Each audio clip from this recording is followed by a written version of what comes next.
Have you ever been around someone and after every conversation, you walk away with a vague feeling that you did something wrong?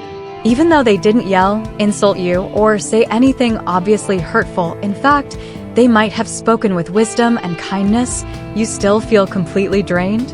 Carl Jung, the master of depth psychology, once said, "Until you make the unconscious conscious, it will direct your life, and you will call it fate."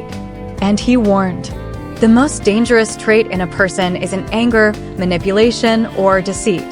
It's when they refuse to look at the darkness within themselves. In this video, we'll explore how to recognize signs of a denied shadow, why it's more dangerous than you might think, and most importantly, how to protect yourself while still keeping your compassion. Carl Jung, one of the most influential psychologists of the 20th century, warned us about a hidden trait in people, something even more dangerous than open aggression, manipulation, or lies. It's not what people show, it's what they refuse to acknowledge within themselves that causes the deepest harm. Let's take a deeper look into what Jung believed was the most dangerous sign in a person, why it matters, and how to protect yourself. Who is Carl Jung? Carl Jung was a Swiss psychiatrist and psychoanalyst known for concepts like the collective unconscious, archetypes, and the shadow self. Unlike Freud, who focused more on sexuality, Jung believed the human mind was deep and multi-layered.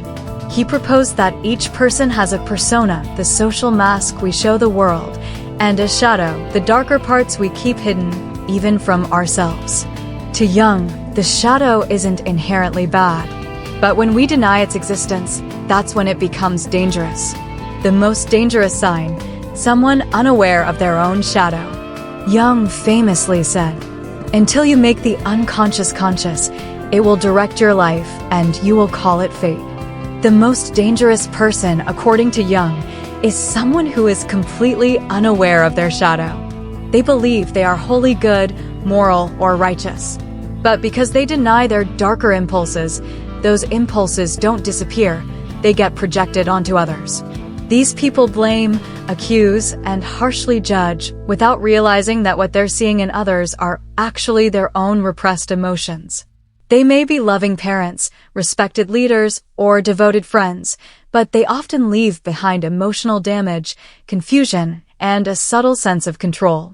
They don't mean to cause harm, but that's exactly what makes them so dangerous. Because they cannot take responsibility for the harm they cause. Real-life signs of an unacknowledged shadow. Below are some common traits of people who are disconnected from their shadow. Always thinking they're right and others are wrong, a dangerous sign of a denied shadow. One of the most dangerous signs Carl Jung warned about is moral rigidity, when a person believes they are always right and others are always wrong. It might sound normal, everyone thinks they're right sometimes, right? But if you come across someone who believes their opinion is the absolute truth, never admits mistakes, or sees differing viewpoints as threats, you're witnessing a serious psychological red flag. Why is this a sign of the shadow, according to Carl Jung? Carl Jung described the shadow as the unconscious part of us that holds our desires, fears, and negative traits, things we don't want to face. When someone refuses to acknowledge their shadow, they create an idealized self-image. They see themselves as good, smart, moral, and righteous. As a result, they view anyone who is different as dangerous, toxic, or stupid. They don't argue to understand, they argue to win. And as Jung said, what we do not make conscious will control us, and we will call it fate. Signs of someone who always thinks they're right. Constantly interrupting others during arguments. Tendency to preach or teach others without being asked. Responds defensively to feedback or shifts blame to others. Feels like a victim whenever someone disagrees with them. Never admits they're wrong, even when faced with clear evidence. Real-life examples. Case 1. The good mother. Mrs. Lawn always tells her son, "I just want what's best for you." But when he shares a different life view, like not wanting to marry early, she gets angry and accuses him of being ungrateful or led astray by bad friends. To her, only her perspective is valid.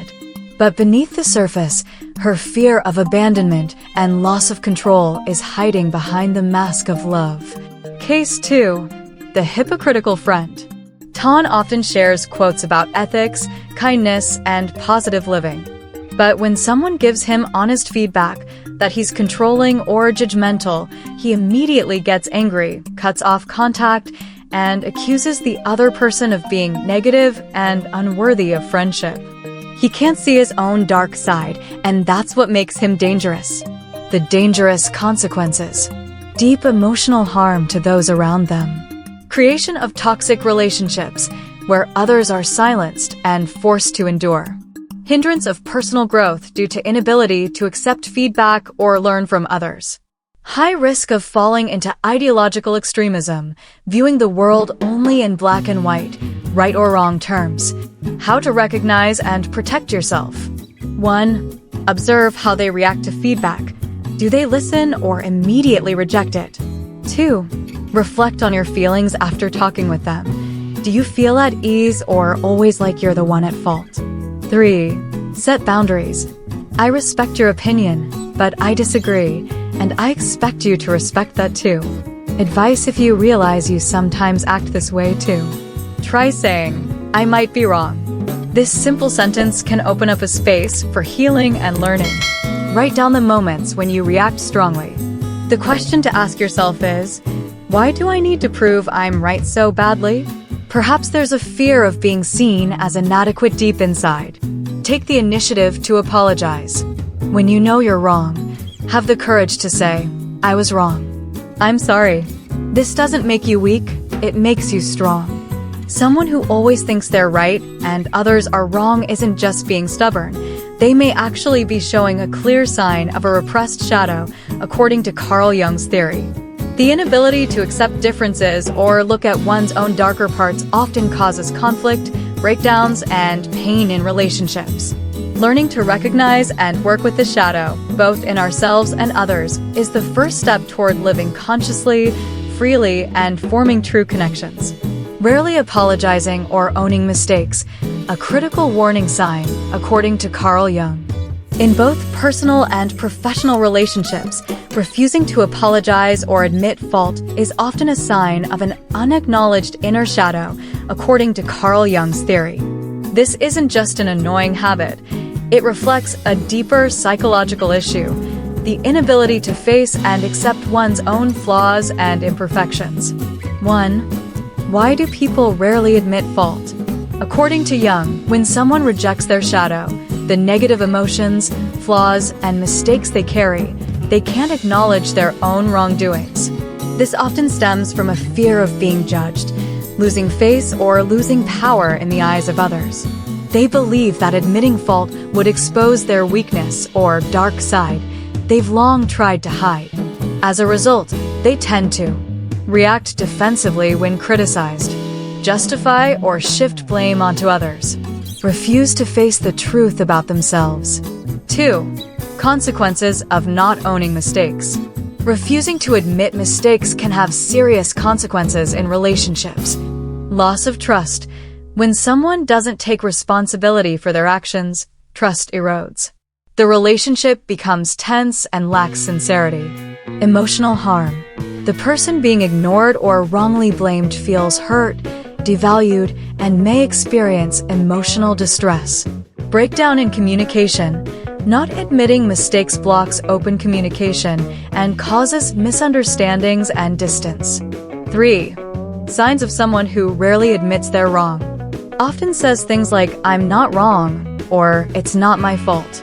Constantly blames circumstances, other people, or even you. Avoids or changes the subject when their mistake is mentioned. Reacts strongly or gets angry when criticized. 4. Real-life examples. John, the difficult coworker. John always insists he's right and rarely admits fault when a project runs into issues. Instead of apologizing or reflecting, he blames other teams or external challenges. This creates frustration within the team and harms collaboration. In a personal relationship, you might have a partner or relative who never says, I'm sorry, even when it's clear they've hurt you. They may believe that admitting fault is a sign of weakness, or they may fear losing control in the relationship. 5. How to deal with it. Set clear boundaries. If the person refuses to acknowledge their mistakes, you have every right to protect your emotions by stating clearly what behaviors you will not tolerate. Communicate honestly but gently. Instead of accusing, express how you feel when they don't apologize. For example, "I felt really hurt when that happened and I hope you can understand." Reevaluate the relationship. If the lack of accountability is ongoing and negatively impacts your mental health, consider distancing yourself or seeking support from a professional. Rarely apologizing or taking responsibility is not just a bad habit. It's also a warning sign of denying one's inner shadow, an important concept in Carl Jung's psychology. Recognizing this early helps you protect yourself, maintain healthy relationships, and develop greater self-awareness. Always playing the victim in every conflict, a sign of shadow denial. One of the clearest signs that a person is unaware of their inner shadow is when they constantly see themselves as the victim in every conflict. They often blame others or external circumstances without ever reflecting on their own role or responsibility. Why is this dangerous? Projecting inner pain. When someone avoids facing negative emotions like anger, hurt, or disappointment, they throw these feelings outward, believing others are the root of all problems. This is a psychological defense mechanism known as projection. Stunting personal growth. Playing the victim keeps them from taking responsibility for their actions and choices. They remain stuck in a loop of suffering and dissatisfaction, never learning from conflict to improve themselves. Creating toxic relationship dynamics. This behavior makes others feel blamed and hurt, weakening respect and understanding in the relationship. Damaging mental health. A persistent victim mindset can increase stress, anxiety, and depression due to feelings of helplessness and disappointment. Real-life examples. The friend who always complains. You might know someone in your friend group who always says things like, "Everyone treats me unfairly," or "Why am I always the one getting the short end of the stick?" But they never ask themselves if there's something they can change or improve. The blaming father. In a family setting, a father may constantly blame his wife and children for not understanding him or not appreciating his sacrifices, yet he refuses to listen or change his behavior. Practical tips for protecting yourself. Observe their words and actions. Be aware of when someone always plays the victim and avoids taking responsibility. Stay calm and don't overreact. When falsely blamed, don't let your emotions take over. Encourage self-reflection. Ask open-ended questions to help them think, like, "What do you think caused the situation?" or "What could you do differently next time?" Set clear boundaries. Don't get dragged into pointless arguments. Know when to walk away or stop engaging. Take care of your own mental health. Keep a healthy distance to avoid negative impact, and seek support from friends or professionals when needed. Pretending to be righteous while gossiping, judging, or manipulating behind the scenes. The moral mask, when goodness becomes a tool for control. One of the clearest signs of someone unaware of their shadow, according to Carl Jung, is unconscious hypocrisy. They appear virtuous and always do the right thing, but secretly judge, gossip, or manipulate others behind the scenes. They don't see themselves as controlling or hurtful. Instead, they believe they are helping others, speaking the truth, or correcting someone's mistakes. This kind of person often says things like, "I'm just giving constructive feedback. I say this because I care. I'm just straightforward. I don't beat around the bush."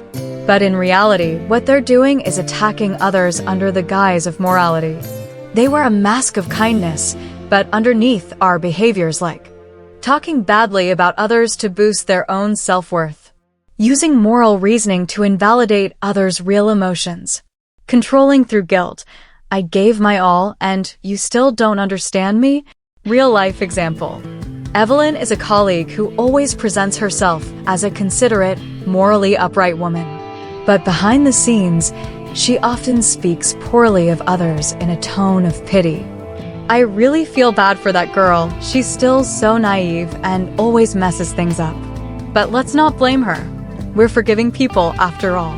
At first, it sounds compassionate, but it's actually a form of indirect criticism, painting someone else in a bad light while making Evelyn seem mature and virtuous. Why is this a dangerous sign? 1. It deceives trust. People are easily led to believe that this person is decent and trustworthy, so they give them power, confide in them, or rely on them. 2. It causes subtle harm.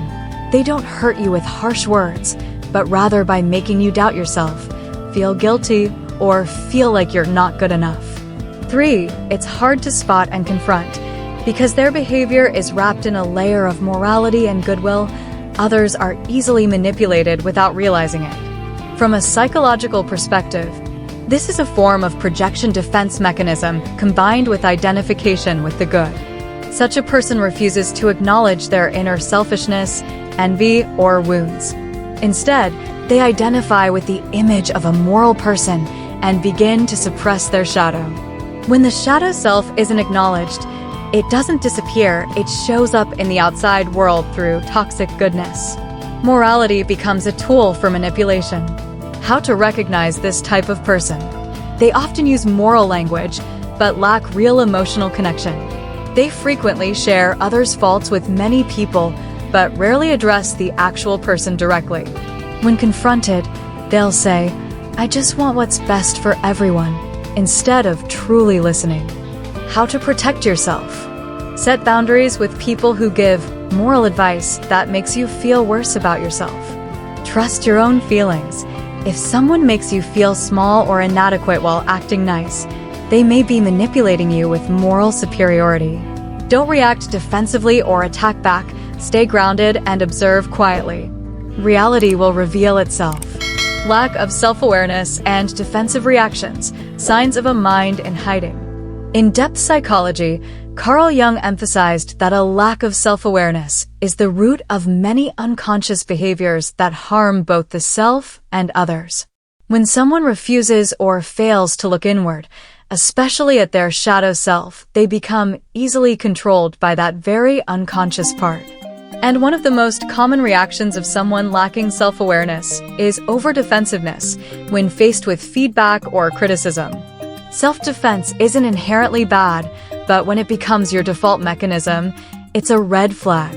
An emotionally mature person can receive feedback and practice self-reflection. They can pause and ask themselves, is there some truth in what the other person is saying? Am I reacting from an old wound? In contrast, someone lacking self-awareness will respond with immediate defensiveness, such as, constant justifying, I only did that because others pressured me. Counterattacking, you're the selfish one here. Avoidance, I don't want to talk about this. Moral justification, I was just trying to do the right thing. These responses not only block personal growth, but also make the other person feel guilty, confused, or disrespected. Real-life examples. Michael, 38, is known by coworkers as very confident but hard to approach. Whenever someone gives him feedback, he responds with, I do this to get results. I don't have time for emotions. Beneath that confident exterior is a man afraid of being seen as weak, but he never admits it. Lisa, a mother who often tells her children she loves them, responds to their negative emotions by saying, after all I've sacrificed for you and you still complain? She doesn't realize she's using sacrifice as a form of control, a sign of an unacknowledged shadow. Scientific evidence. According to research by psychologist Daniel Goleman, author of Emotional Intelligence, self-awareness is the foundation of emotional intelligence. People with high EQ aren't just cheerful or sociable. They have the ability to look inward and understand their emotions, motivations, and limitations. A study by Harvard Business Review also found people who lack self-awareness not only hurt workplace productivity, but also damage close relationships because they reject feedback. How can you tell if someone or yourself is being defensive due to a lack of self-awareness? You feel personally attacked anytime someone gives feedback. You deny responsibility and blame external factors. You feel irritated, anxious, or angry when flaws are pointed out, instead of feeling curious or open. You're easily ashamed, but never admit the shame. The path to healing, from reactivity to reflection. 1. Pause instead of reacting. When you feel the urge to fire back, take a deep breath. Ask, is this reaction coming from my true feelings or from fear? 2. Acknowledge emotions rather than judge them. Write down how you feel when criticized. Angry? Confused? Hurt? These emotions are clues to your inner shadow. 3. Practice self-compassion. We are not perfect, and we don't need to be perfect to be worthy of love. But without facing our shadow, we'll never be truly free. Lacking self-awareness and reacting defensively isn't just a communication problem. It's a symptom of a mind running away from itself. As Carl Jung once said, you cannot become enlightened without first facing your own darkness. What to do when you realize someone is denying their shadow? 1. Don't try to change them. You can't heal someone who isn't ready to face their truth. Don't make yourself the savior. They need to reach a breaking point on their own before they're open to change. 2. Communicate with reflection, not accusation. Instead of, you're always controlling and dismissive, try, I feel hurt when I'm interrupted like that. I'd like to be heard more. 3. Focus on healing yourself. Ask yourself, why am I drawn to or staying in a relationship with someone like this? Maybe you learned to tolerate this behavior in childhood. When you heal, you'll become less attractive to people who deny their shadow, and they'll lose their power over you. What to do when you see the shadow in yourself? Carl Jung once said, confronting your shadow is the first step toward wholeness.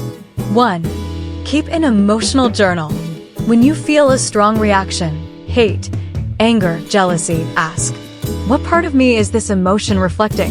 Example, you dislike people who brag. Maybe you were once belittled and a part of you craves recognition too. 2. Listen to criticism with an open heart. Not all feedback is valid, but sometimes your defensive reaction is the clearest sign your shadow is being touched. 3. Practice self-compassion. Darkness isn't inherently bad. It's simply the wounded, hidden parts of us. When you approach it with kindness, it can become your source of strength. Final reflection. Looking within. We all have a shadow. The difference between a dangerous person and a courageous one is this. A dangerous person denies it. A courageous person explores it. If someone constantly makes you question your self-worth or your reality, take a step back and ask yourself, are they connected to their true self? Or are they running from their inner darkness? And more importantly, am I avoiding my own darkness? Stay awake, stay aware, and always choose truth over illusion, even if that truth starts with yourself. Darkness isn't bad. It's simply the part of us that has been hurt, hidden away. When you look at it with love, it becomes a source of strength. Here's a truth few dare to face. The shadow isn't just anger, jealousy, or insecurity. It's also the deep desire to be loved, to be seen, to be recognized. Desires we were once taught were weak or selfish. Many people carry the savior shadow, always helping others, while secretly longing to be needed. If they don't recognize this, they can end up in one-sided relationships, full of sacrifice and filled with resentment when their efforts aren't returned. Others chase success and spotlight, but underneath, they're trying to cover up feelings of worthlessness or abandonment from the past. The shadow isn't just the bad parts, it's the abandoned parts. And it only stops controlling us when we acknowledge it with honesty and love. If this video touched something deep within you, take a moment to share it. Someone out there might be living in a vague, painful relationship without the words to name it. And if you want to keep going on this journey of self-understanding, shadow work, and inner healing, subscribe to the channel and turn on notifications, because we'll be back with even deeper stories from Carl Jung, from psychology, and from life itself.